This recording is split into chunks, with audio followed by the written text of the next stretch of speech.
Faire le bilan financier de l'opération SOS Bourem Inondation au mois d'août et septembre est l'objectif de cette Assemblée générale. Une forte pluie s'est abattue entre le 9 et le 28 août 2022 sur le cercle de Bourem. Pour secourir les victimes, l'Association pour le développement du cercle de Bourem a lancé un SOS Bourem. Ce cadre d'échange est consécutif à une opération que nous avons commencée le 3 septembre 2022.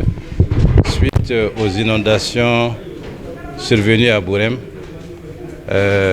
entre le 9 et le 29 août 2022. Inondations ayant entraîné beaucoup de pertes, pertes matérielles surtout. Heureusement qu'il n'y a pas eu de pertes en vies humaines. Donc nous avons estimé à l'occasion de cette assemblée du 3 septembre d'ouvrir une chaîne de solidarité.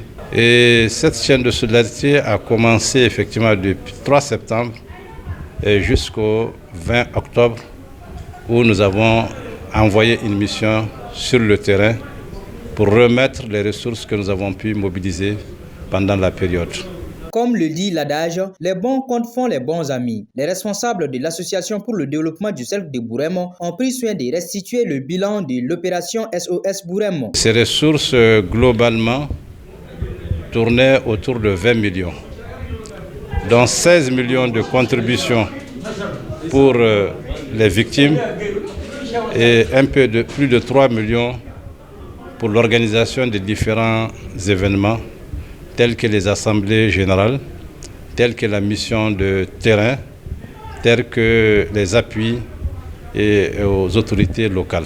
Selon l'honorable Matali, membre du Conseil national de transition et ressortissant du cercle de Bourem, l'opération s'est déroulée avec succès, car le travail est fait dans la transparence. Mes impressions sont très satisfaisantes parce qu'il y a une équipe qui est partie sur le lieu pour essayer de remettre en main aux autorités locales, c'est-à-dire les maires, ce que les gens, les bons offices ont voulu collecter ici à Bamako. Et ça a été très remis de la manière la plus moderne parce qu'il y avait d'abord les maires, c'est-à-dire les maires ou les représentants, et en même temps l'administration. Et les choses se sont réparties normalement. On vient de voir tout de suite le compte-rendu, la restitution. Donc ça veut dire que tout le monde est à l'aise. L'occasion est opportune pour le président de l'Association pour le développement du cercle de Bourem de remercier les donateurs pour l'action humanitaire. Le message que j'ai d'abord, c'est de les remercier.